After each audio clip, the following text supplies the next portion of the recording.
نحمده ونصلي على رسوله الكريم اما بعد۔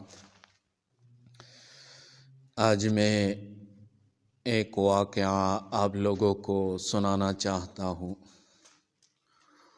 وہ واقعہ ہے حاجی عبد الوہاب صاحب رحمہ اللہ اور اس کا اخلاص کا امتحان۔ ایک مرتبہ حاجی عبد الوہاب صاحب کسی بڑے اجتماع میں بیان فرما رہے تھے۔ مجمع بہت بڑا تھا، لوگ عقیدت سے سن رہے تھے، ہر طرف خاموشی اور اثر تھا۔ بیان ختم ہوا تو لوگوں نے خوب تعریف کی۔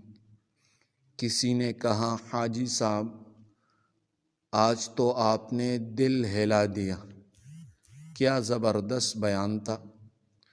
یہ سن کر حاجی صاحب کے چہرے کا رنگ بدل گیا، فوراً خاموش ہو گئے۔ پھر آہستہ آواز میں فرمایا، اللہ اگر یہ بیان تیرے لیے نہیں تھا تو مجھے معاف فرما دینا۔ پھر اسی وقت اس مجمع سے اٹھ کر ایک کونے میں چلے گئے اور دیر تک روتے رہے۔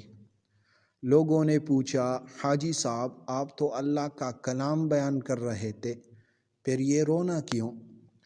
حاجی صاحب نے فرمایا، مجھے ڈر لگ گیا کہ کہیں یہ باتیں لوگوں کو خوش کرنے کے لیے تو نہیں ہو گئے۔ اصل خطرہ گناہ کا نہیں، اصل خطرہ نیت کے خراب ہونے کا ہے۔ تو اس سے یہ سبق ملا، دین کا کام بولنے سے نہیں نیت سے قبول ہوتا ہے۔ تعریف ملے تو ڈرنا چاہیے، خوش نہیں ہونا چاہیے۔ اخلاص و دولت ہے جس پر اللہ کا کام چلتا ہے۔ تو بھائیو، اس سے کچھ نصیحت حاصل کرو۔ اگر آپ لوگ دین کا کام کر رہے ہو تو نیت ضروری ہے، نیت درست ہونا چاہیے۔ اگر آپ بیان کرنا چاہتے ہو تو سب سے پہلے نیت ضروری ہے کہ نیت اخلاص سے بھرا ہو۔ اگر نیت خراب ہو تو آپ کے سارے اعمال یہ ضائع ہوں گے۔ تو برائے مہربانی اپنا نیت دین کے کام میں درست کرو۔ جزاکم اللہ احسن۔